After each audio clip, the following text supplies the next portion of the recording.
forma tão amorosa de me receber aqui entre vocês, né, esses amigos do Espírito Santo, nessa jornada, a primeira jornada espírita, né, do sul do Espírito Santo.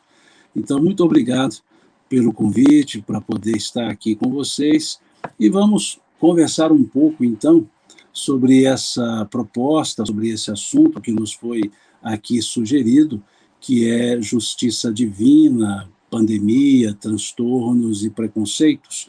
Vamos conversar um pouco, sem nos ater especificamente a uma ou outra palavra, mas vamos conversar sobre essa ideia e, óbvio, começando pela primeira estrutura da proposta que nos fizeram, que é justiça divina. Entender esse aspecto da justiça divina. E vamos começar, né, refletindo um pouco sobre esse divino, ou seja, sobre Deus.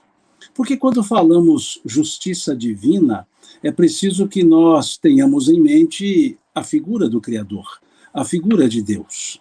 Porque a forma que nós entendermos Deus, ou da maneira que nós concebermos Deus, será a forma de nós concebermos também a justiça dele advinda. Se para nós Deus é um justiceiro, a justiça divina será justiceira. Se para nós Deus é amoroso, a justiça divina será amorosa. Então é preciso que entendamos como nós percebemos Deus, para percebermos a ideia da justiça de Deus, a ideia da sua justiça. E esse foi um cuidado que Kardec teve quando, iniciando o Livro dos Espíritos, ele traz justamente como primeira pergunta, que é Deus?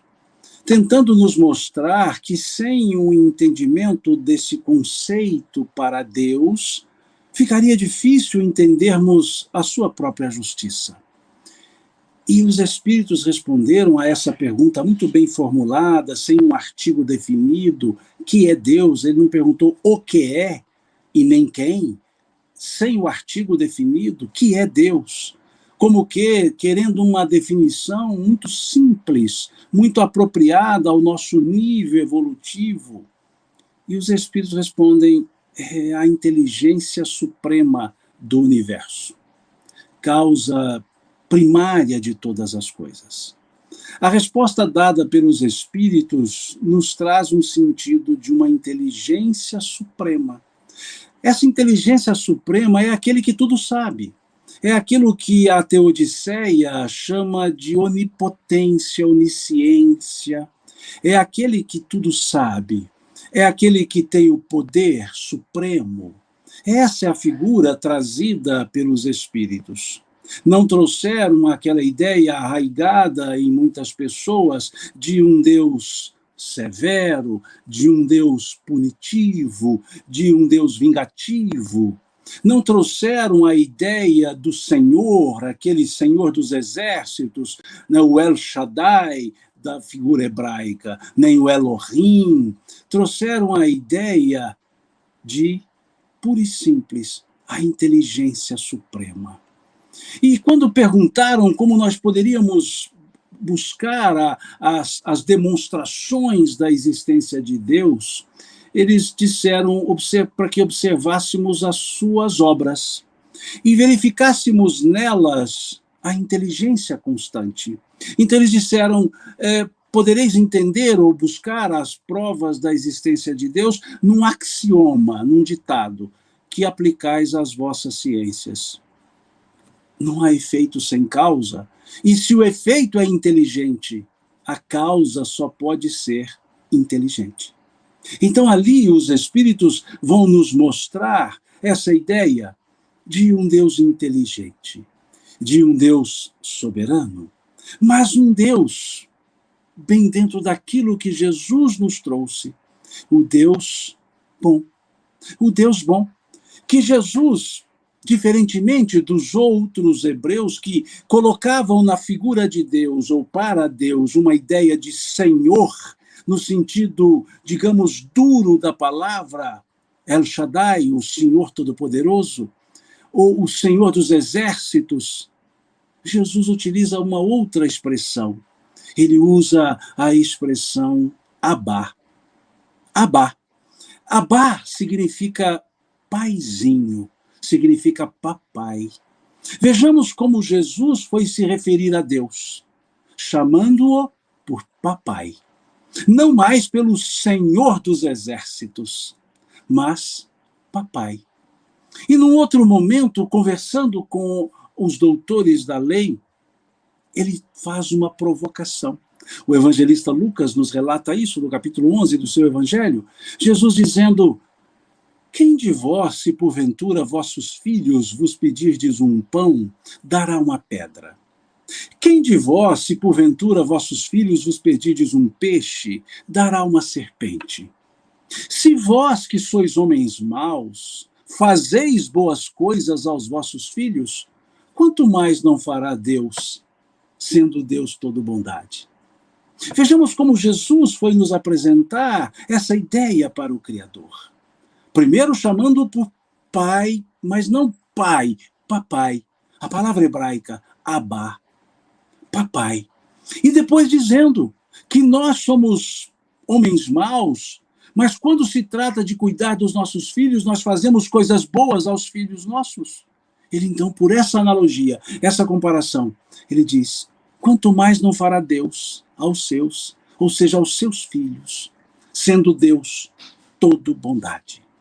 Então Jesus nos apresenta essa ideia de um Deus bom, de um Deus bondade. E quando os Espíritos então nos falam que Deus é a inteligência suprema, é essa inteligência boa, essa inteligência da bondade, ou essa bondade inteligente que é Deus.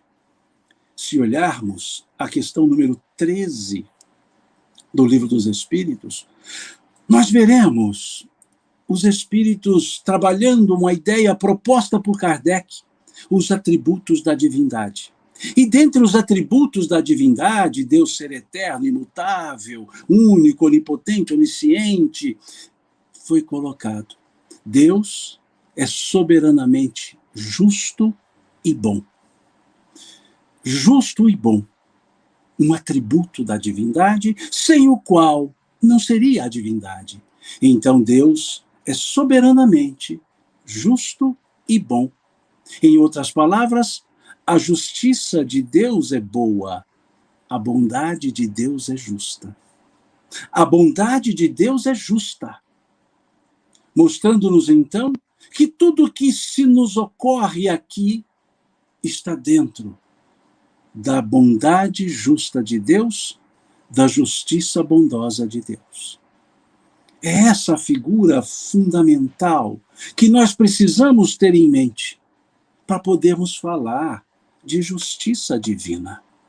É preciso entender esse divino, esse Criador, esse Senhor da vida, que nos deu a vida, que nos criou simples e ignorantes, como nos falam os Espíritos na questão de número 115 do Livro dos Espíritos. Criou-nos simples e ignorantes, unos, indivisíveis, por isso simples. Somos um ser uno, simples, elemento simples, não composto por nada. Somos uma unidade. E ignorantes, ou seja, não conhecemos as coisas quando fomos criados. Não conhecíamos quando fomos criados. Deus então nos cria, e nos coloca, ou coloca em nós, uma das suas essências. Deus nos cria simples e ignorantes, mas nos cria com a inteligência necessária para o aprendizado, para o crescimento. Se olharmos a questão 76 do Livro dos Espíritos, nós veremos a pergunta: que definição pode se dar dos espíritos? E os espíritos respondem: são os seres inteligentes da criação. São os seres inteligentes da criação. A questão número 1 nos fala: Deus é a inteligência suprema. Inteligência, substantivo. Questão 76 são os seres inteligentes da criação. Inteligente, adjetivo. Quando se refere a Deus, os espíritos colocam o substantivo inteligência, porque Deus é o substantivo em tudo. Deus é a bondade, Deus é a misericórdia, Deus é a inteligência. Mas quando se refere a nós, os espíritos, eles colocam essa característica na forma de qualidade, de adjetivo, inteligente. Os espíritos não disseram que nós somos as inteligências, nos disseram que nós somos os seres inteligentes. Ou seja, o que é um adjetivo?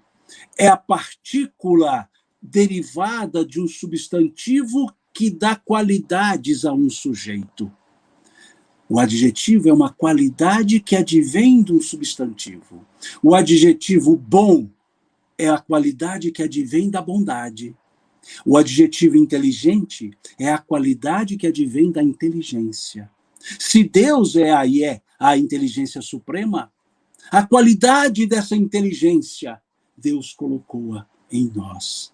Quando então definiram os espíritos sobre nós mesmos, que nós, os espíritos, somos os seres inteligentes da criação. Inteligência em Deus significa a perfeição. Inteligentes em nós significa a perfectibilidade. O que é perfectibilidade? A capacidade de se aperfeiçoar. Perfectível é aquilo que se pode aperfeiçoar. Então, nós, os espíritos, somos os seres perfectíveis. Podemos nos aperfeiçoar, podemos nos melhorar, podemos evoluir.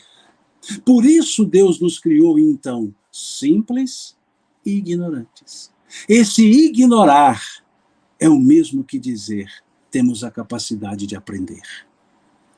Aprendemos e vamos crescendo, vamos evoluindo, vamos nos desenvolvendo.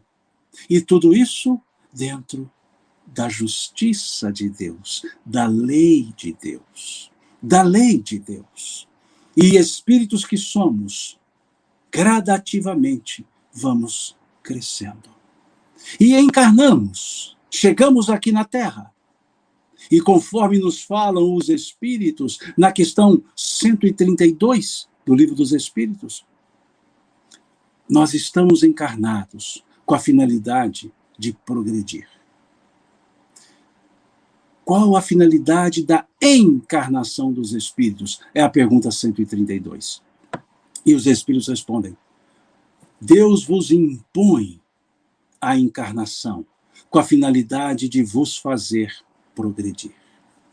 De vos fazer progredir. Em outras palavras, só estamos na Terra encarnados com um propósito: progredir. Progredir. Tudo o que aqui nos acontece nos leva, pela reflexão do fato, a crescer.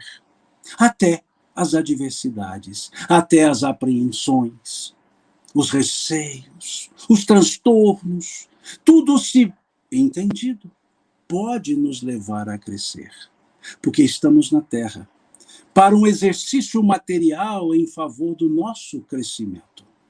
Aqui nós exercitamos o nosso arbítrio para o nosso crescimento. É a finalidade de encarnarmos. Deus nos criou espíritos para o mundo espiritual, mas nos deu exercício para o nosso próprio crescimento, o exercício das nossas próprias escolhas, das nossas próprias vontades, das nossas próprias ações, o livre-arbítrio. O livre-arbítrio, que dentro de uma lei de causa e efeito, vai nos mostrando que tudo que ocorre tem causa, e tudo que fazemos gera efeito. É a dinâmica da vida, é a dinâmica da existência aqui na Terra. Essa existência corporal, somos espíritos em experiências materiais, e não seres materiais em experiências espirituais. Somos esses seres espirituais, criados por Deus e imortais. Imortais. É uma das características, é um dos elementos fundamentais para entendermos a vida espiritual, a imortalidade. Somos seres imortais. A nossa vida não começou no berço. A nossa vida não termina no túmulo. Nossa vida começou quando Deus nos criou, que dizem os espíritos, se perde na própria eternidade do tempo. Deus jamais deixou de criar espíritos. Questão 80 do Livro dos Espíritos. Questão 80 do Livro dos Espíritos. Jamais deixou de criar espíritos. Então, nossa criação teve um momento. E naquele momento que fui criado, simples e ignorante. E é bom que eu abra um parêntese para explicar essa ideia do simples. A palavra simples é só buscarmos o entendimento da física. O elemento simples é aquele elemento que não pode ser decomposto.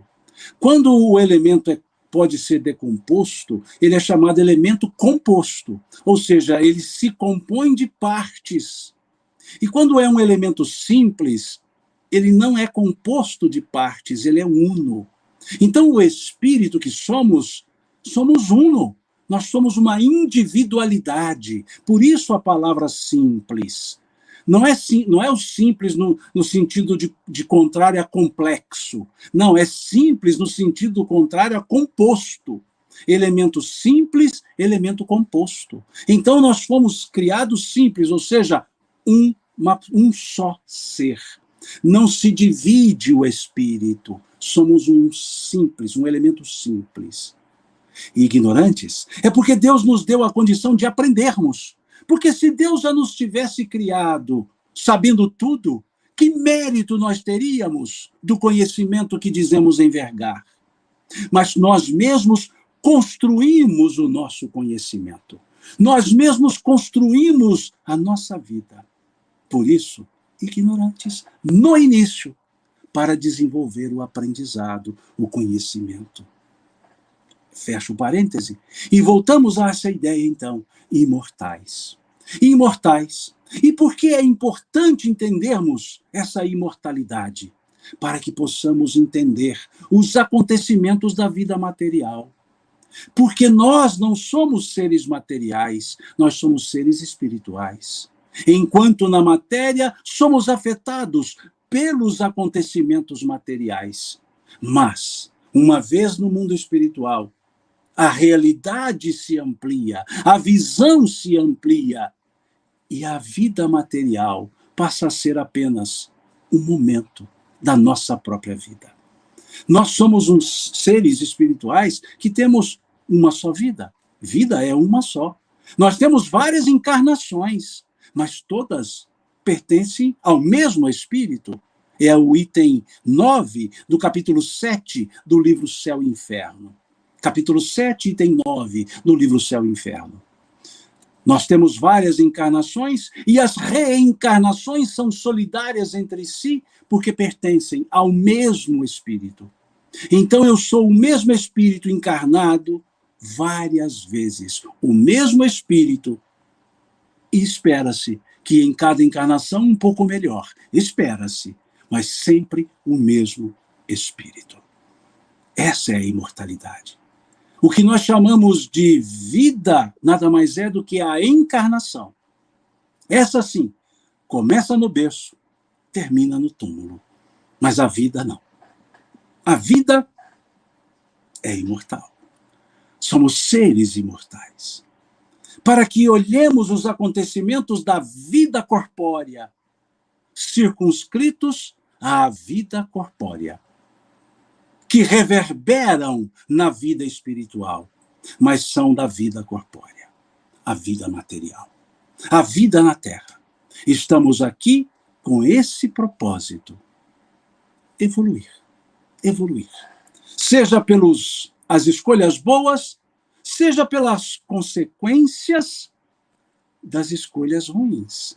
Mas nós podemos aprender. As adversidades são como indicadores para nos dizer que algo não está bem feito. Porque se há a lei de causa e efeito, o que hoje ocorre é efeito, então tem causa. E se hoje os efeitos não são bons, é porque as causas não foram boas, ou seja, as minhas escolhas não foram as mais indicadas. As minhas escolhas não foram as mais apropriadas. E, ao mesmo tempo, nos leva a inferir que se eu quero mudar os resultados da minha vida, eu preciso mudar a maneira de viver. Para eu atingir um resultado que eu ainda não atingi, eu preciso fazer de uma forma tal que eu ainda não fiz. Porque se eu continuar com as mesmas atitudes, eu continuarei com os mesmos resultados. É mudando as atitudes que se modificam os resultados. É importante percebermos isso, porque nós, na verdade, somos os artífices da nossa própria existência. Nós somos artífices da nossa vida. E isso faz com que olhemos todas as oportunidades, ou todos os acontecimentos, como uma oportunidade. Todos os acontecimentos. Deus não nos fez para o sofrimento. Deus nos criou para o crescimento. E o sofrimento, as adversidades, as dificuldades, são elementos que vão surgindo em função dos atos que vamos praticando. E aí é importante observarmos essa ideia da vida que não começou no berço, porque mostra-nos que essa encarnação traz consequências das encarnações anteriores. Fatos ocorrem por decorrência de escolhas, atitudes de encarnações anteriores. Fatos ocorrem em função de escolhas que fazemos como provas para essa encarnação. E é preciso que olhemos então essa justiça de Deus com esse olhar da bondade de Deus. As leis de Deus são boas, são leis para a nossa felicidade, conforme vemos na questão 614 do Livro dos Espíritos. 614. Quando lá se pergunta aos espíritos o que se entende por lei natural. E os espíritos respondem: é a lei de Deus. Única e verdadeira para a felicidade do homem, do ser humano. Ela lhe indica o que deve ou não deve fazer. E o homem só é infeliz quando dessa lei se afasta. Vejamos que primor de resposta dada pelos espíritos. É a lei de Deus, única e verdadeira para a felicidade do ser humano. Essa lei indica-nos o que nós devemos ou não devemos fazer. Ela não nos proíbe de fazer. Ela indica o que devemos ou não devemos fazer. E acrescentam que só somos infelizes porque nos afastamos dessa lei de Deus. Não é Deus que causa a infelicidade. Somos nós nos afastando dessa lei de Deus, negando essa felicidade proporcionada pelas leis de Deus. E onde estão? Ou onde está escrita essa lei de Deus? A questão 621 do Livro dos Espíritos. É justamente a pergunta 621. Onde está escrita a lei de Deus? E eles respondem: na consciência. Mostrando-nos que a felicidade é um estado de consciência, que a infelicidade é um estado de consciência. O prefixo in, negação, nega a felicidade, afasta-se da consciência, da lei de Deus. E todos os atos contrários à boa consciência, contrários à lei de Deus, geram consequências reparadoras, necessárias de reparação, que nos leva ao artigo 16 o item 16 do capítulo 7 do livro Céu e Inferno, que nos fala da necessidade de expiação, reparação, arrependimento. Aliás, na ordem arrependimento, reparação e expiação. Para nos mostrar que essas leis de Deus, justas e boas, estão aqui na consciência de cada um de nós.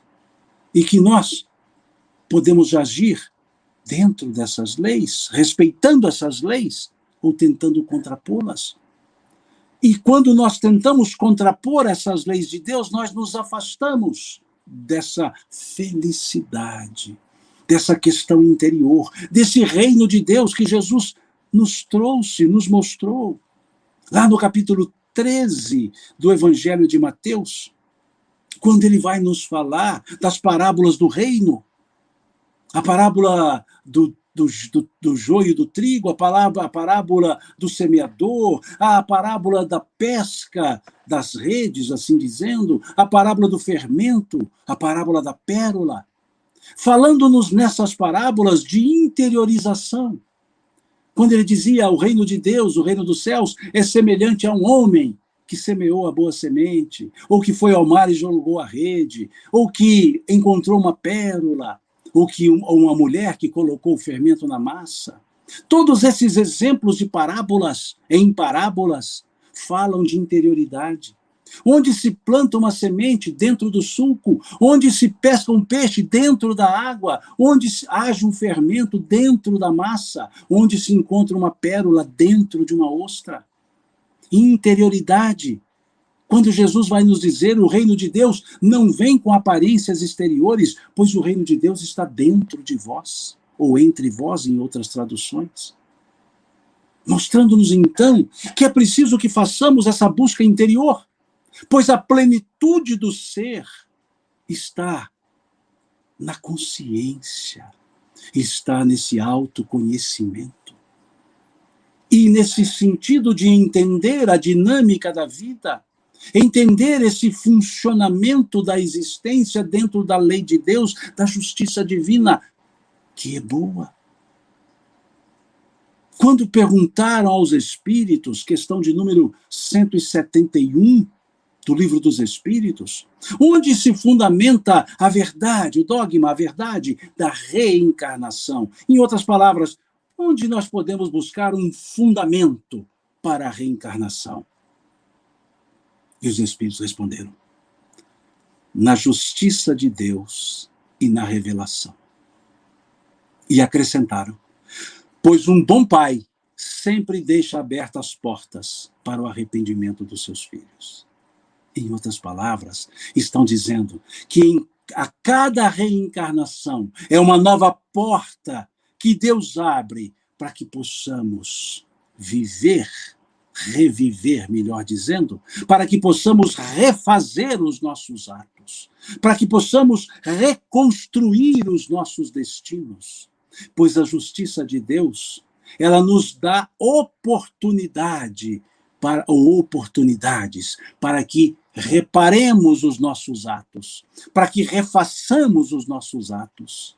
A justiça de Deus não é punitiva. A justiça de Deus não é coercitiva. A justiça de Deus é educativa. A justiça de Deus soergue o caído. A justiça de Deus abre oportunidades.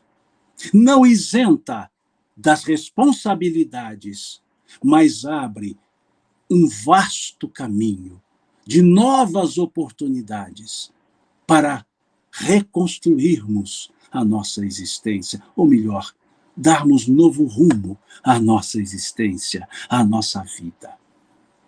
Esse é o aspecto que precisamos entender para a justiça de Deus.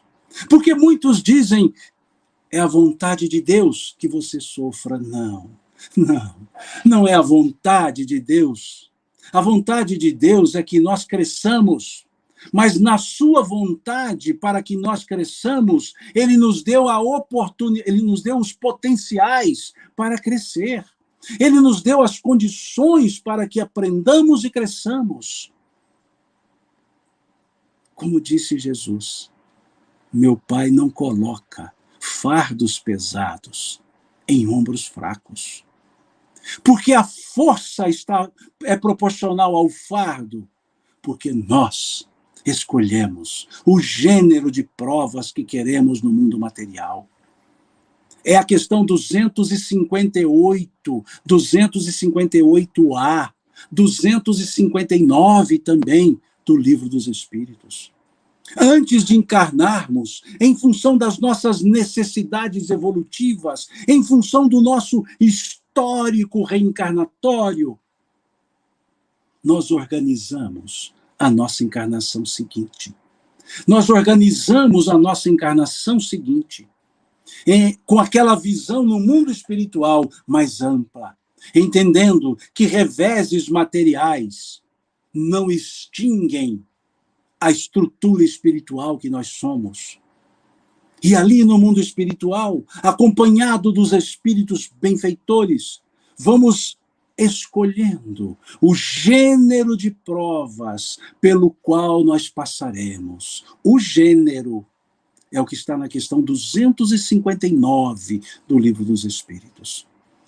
O gênero dos acontecimentos que podem nos fazer crescer, que contribuem para a nossa reflexão existencial, para podermos crescer.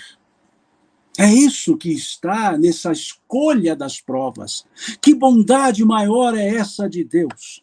Que justiça melhor teria do que essa de Deus, que nos dá a condição de recomeçarmos em encarnações seguintes e de organizarmos a nossa reencarnação, de programarmos a nossa reencarnação, de programarmos as provas das nossas encarnações. Isso é a justiça de Deus. É isso que dá a condição de chamarmos Deus, como chamou Jesus, Abá, Papai, o bondoso, que nos dá toda essa oportunidade, esse ferramental, que nos dá a força para lidarmos com essas adversidades. Então é preciso que nós observemos melhor os acontecimentos. Não é descuido de Deus, não é punição de Deus.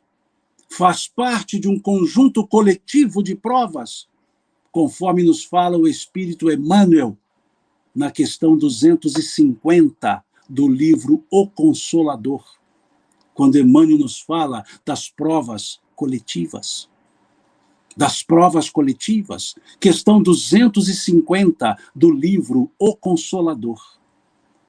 Emmanuel nos mostrando que estamos todos nós, quando encarnamos nos lugares certos, com as pessoas certas, nos momentos certos, aguardando que façamos a coisa certa.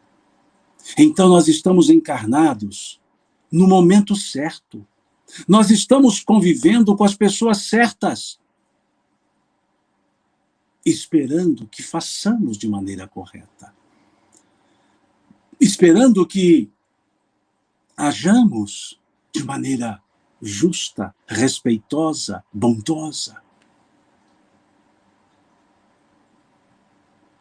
E lidar com as condições difíceis. Passamos nesse momento por situação difícil. Não há dúvida que esse momento pandêmico é um momento difícil na nossa existência corporal. É um momento de muita dificuldade, de cuidados na nossa existência corporal.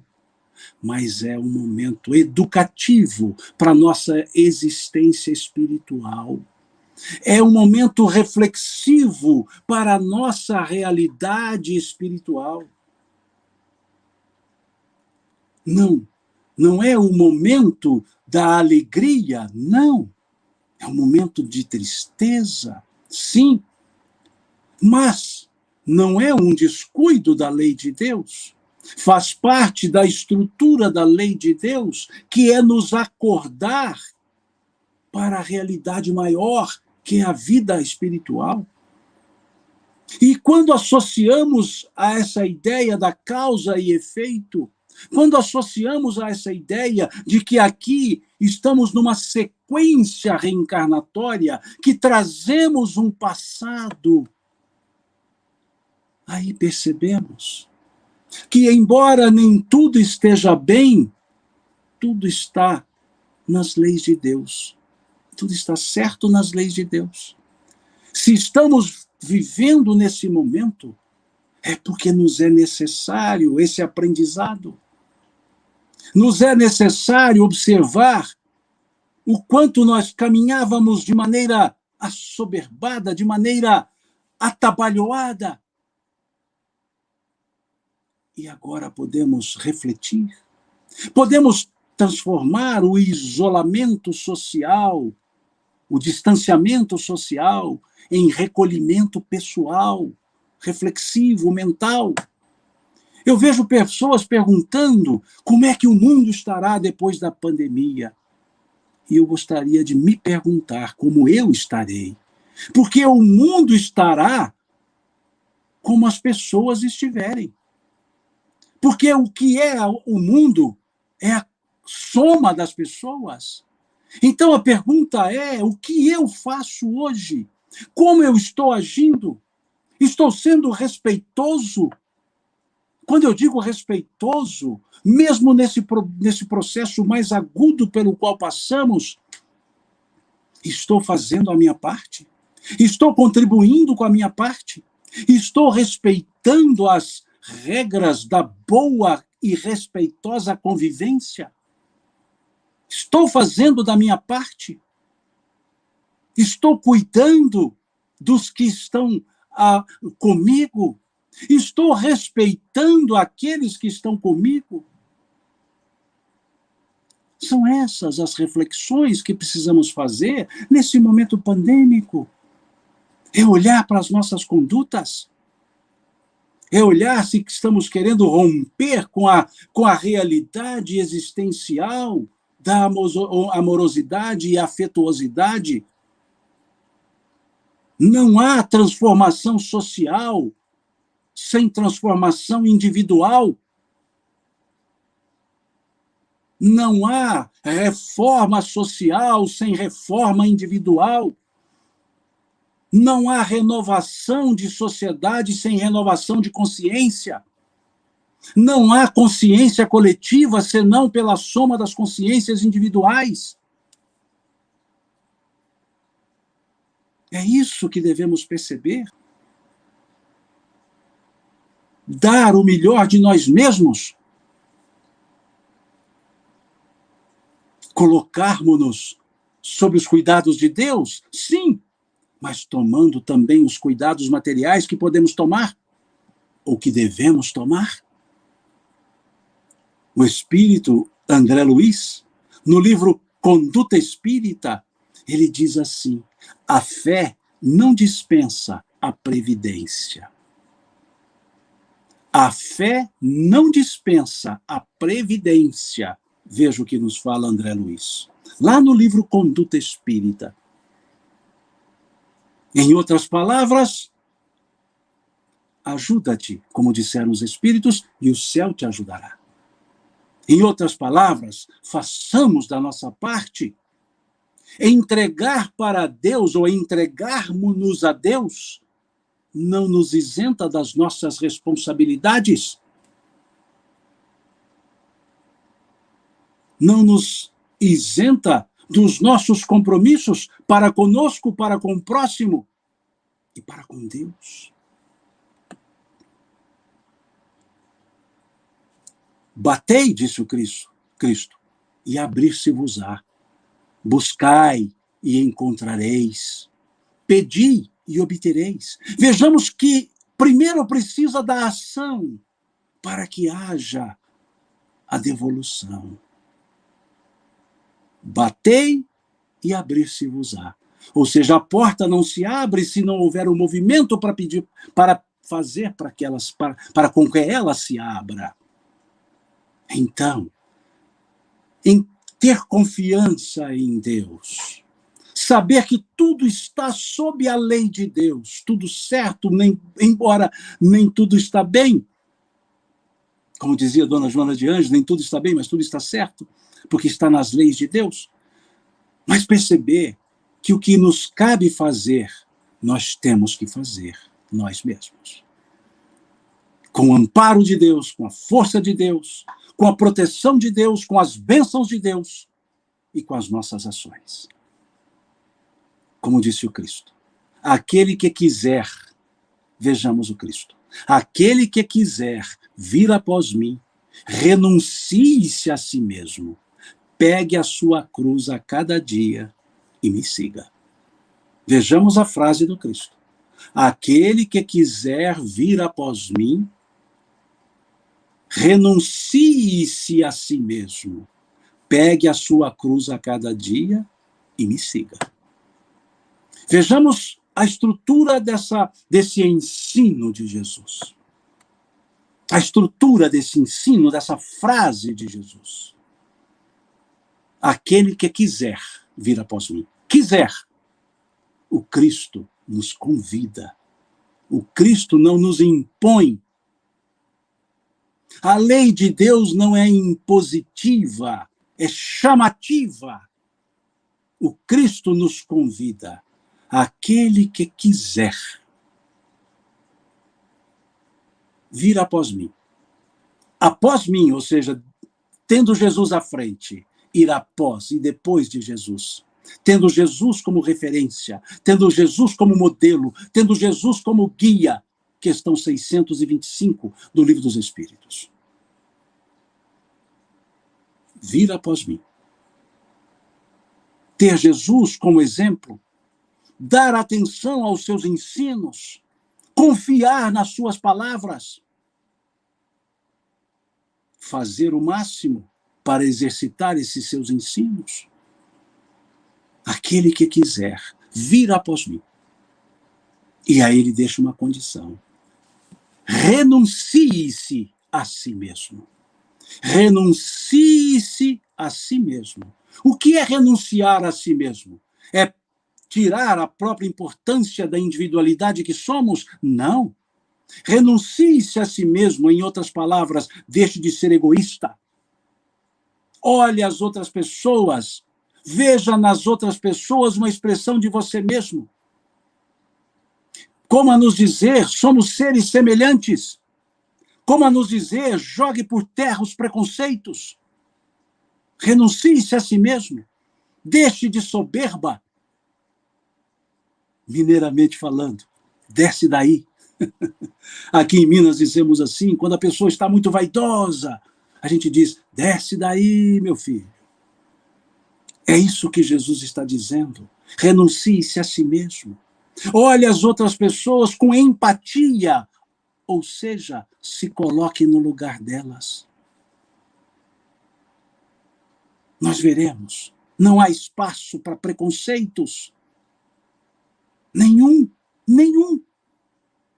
Porque todos somos seres em evolução, em processo de evolução. Todos nós somos seres que acertamos, mas todos nós somos seres que erramos. Mostrando-nos então Jesus, renuncie-se a si mesmo, em outras palavras, olhe as outras pessoas, cuide das outras pessoas como você gostaria que elas cuidassem de vocês, ou de você mesmo, em outras palavras. Renuncie-se a si mesmo, ame ao próximo, que é o ensino judaico. E Jesus acrescentou a esse ensino judaico algo excepcional. Ele disse, um novo mandamento eu vos dou. Um novo mandamento eu vos dou, disse ele.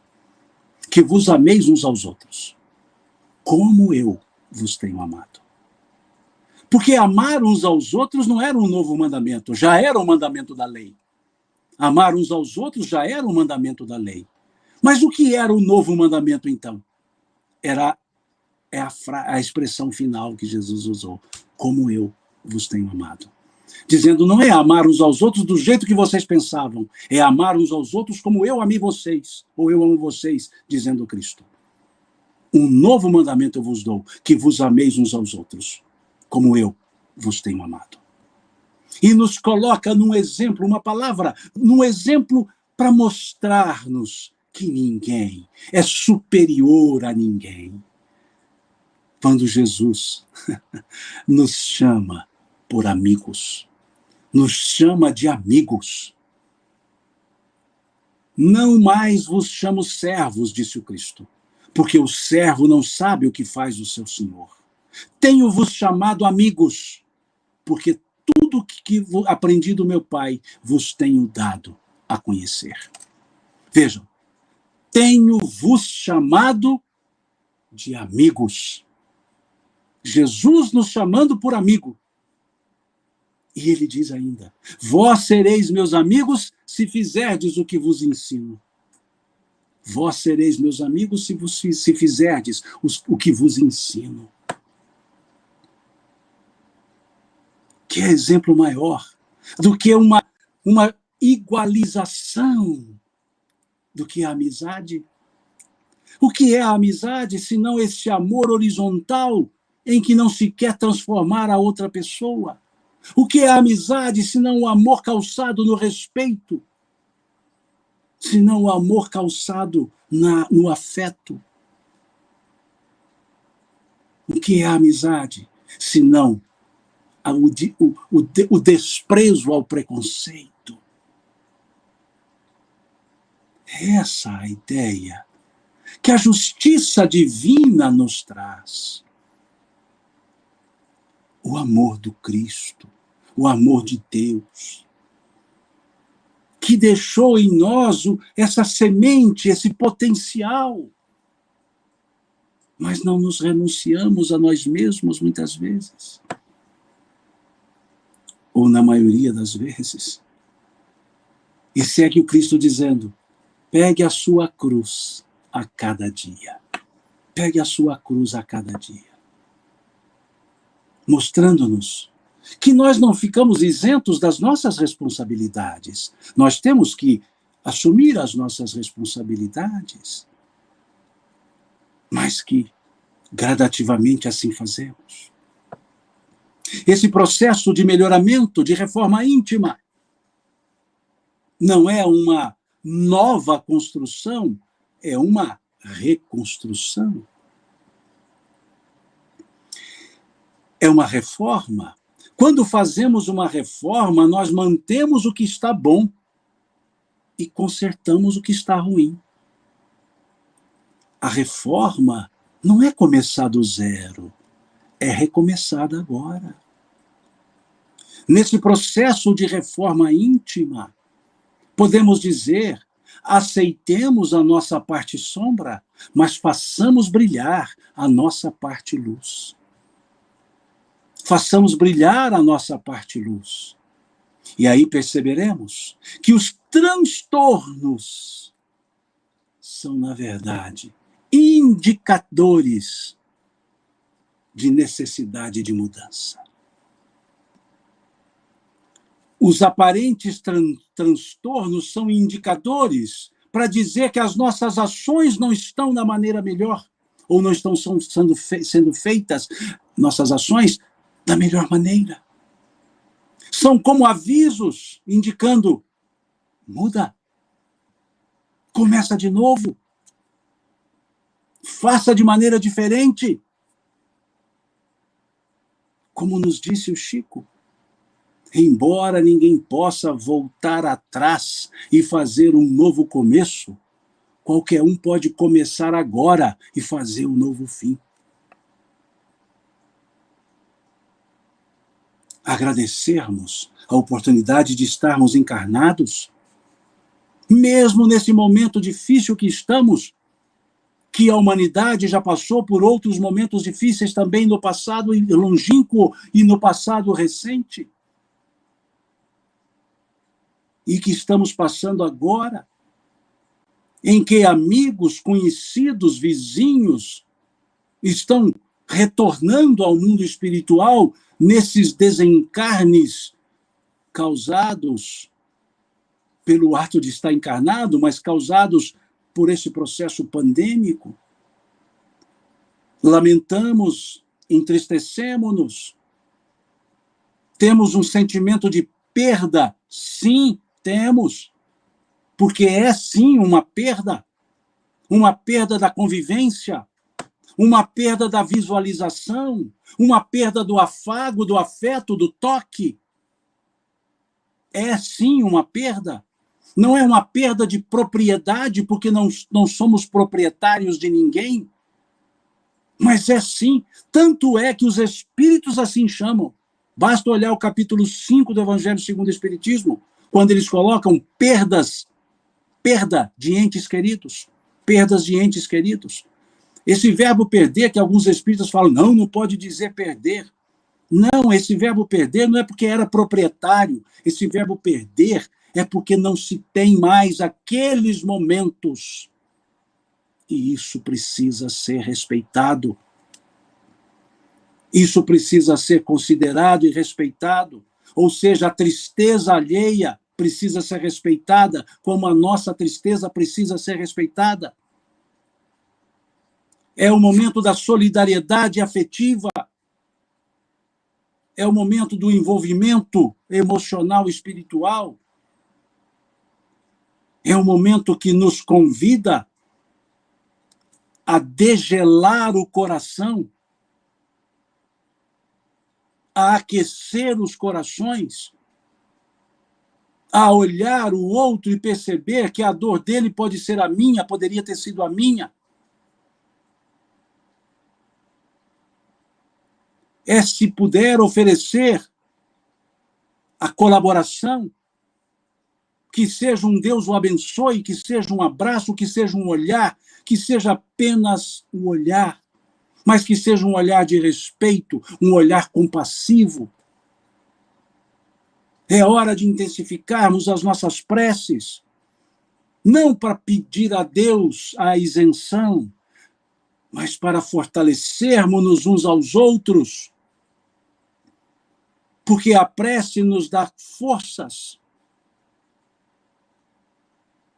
É hora de unirmos, mesmo que distantes, mas ficarmos juntos num propósito, unidos no propósito do bem, do soerguimento.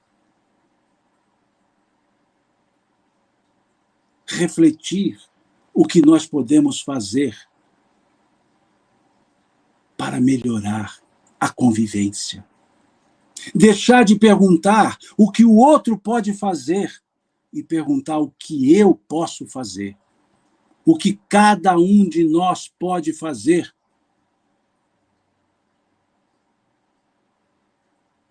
É essa a pergunta.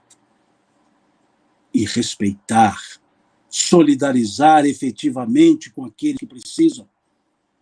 Como gostaríamos que se solidarizassem conosco.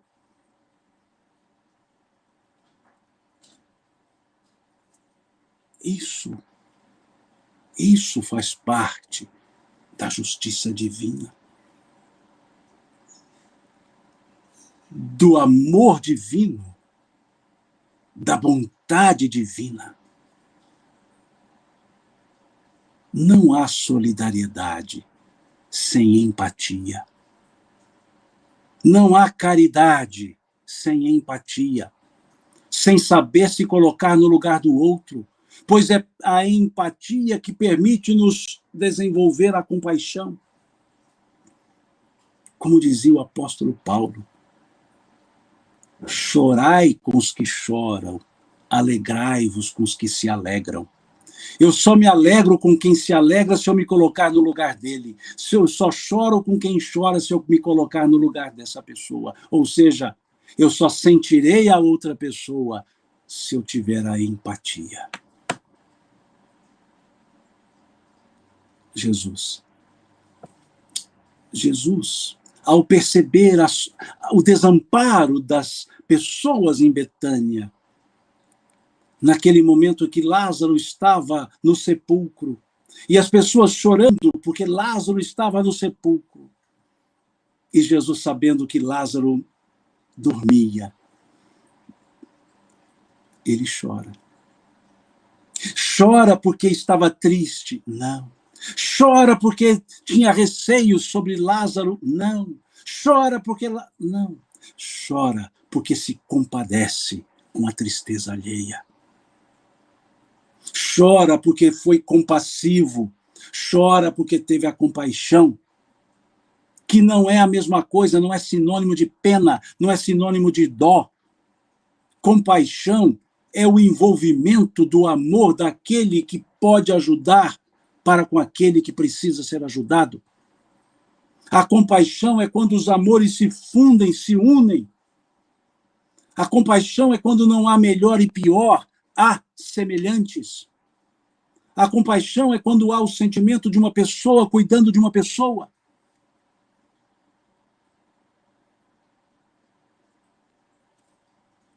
Confiar em Deus. Entregar-se a Deus. Conectar-se com Deus. Como nos falam os Espíritos. Questão 659 do Livro dos Espíritos. A prece. A prece. Pergunta: a prece é sempre agradável a Deus? Questão 658. Eles respondem sim, quando ditada pelo coração. E na questão seguinte, 659, caráter geral da prece. E eles respondem: orar é pensar em Deus, é aproximar-se de Deus, é pôr-se em contato com Deus. A prece pode não nos isentarmos dos problemas, mas nos fortalece para lidar com os problemas. A prece pode não retirar as tristezas, mas dá a resignação para lidar com as tristezas. A prece pode não retirar os transtornos externos, mas acalmará o coração e extirpará os transtornos internos. Justiça de Deus. Esse sim, essa sim, é a justiça de Deus. Como dizia o Chico, a justiça de Deus nunca vai além de onde está a própria misericórdia de Deus. Em outras palavras, a justiça e a misericórdia andam para e passo. Porque a justiça de Deus é boa, a bondade de Deus é justa. Pensemos nisso. Pensemos nisso. E ouçamos, não pelos ouvidos, ouçamos no íntimo do ser, no íntimo da consciência, aquelas palavras de Jesus, nos convidando. Vinde a mim, todos vós que estáis cansados e fatigados, e eu vos aliviarei. Tomai sobre vós o meu jugo, e aprendei de mim, que sou manso e humilde de coração, e então encontrareis refúgio para as vossas almas. Pois leve é meu fardo, e suave é o meu jugo. Façamos isso. Dirijamo-nos ao Cristo. Abramos o nosso coração e a nossa mente. E sintamo-nos abraçados por esse amigo incondicional das nossas vidas, o Cristo de Deus. Mais uma vez eu agradeço ao pessoal do Espírito Santo, dessa primeira jornada espírita do Espírito Santo, pelo convite para estar aqui hoje com vocês. Agradeço por essa forma tão acolhedora com a qual vocês me receberam. E peço a Deus que abençoe a cada um de nós, que abençoe a cada uma das nossas famílias, e abençoe a vocês, os trabalhadores da causa espírita do Espírito Santo, nessa primeira jornada espírita do Espírito Santo, para que continue levando esses bálsamos advindos da mensagem do Cristo e esses esclarecimentos advindos da mensagem dos Espíritos.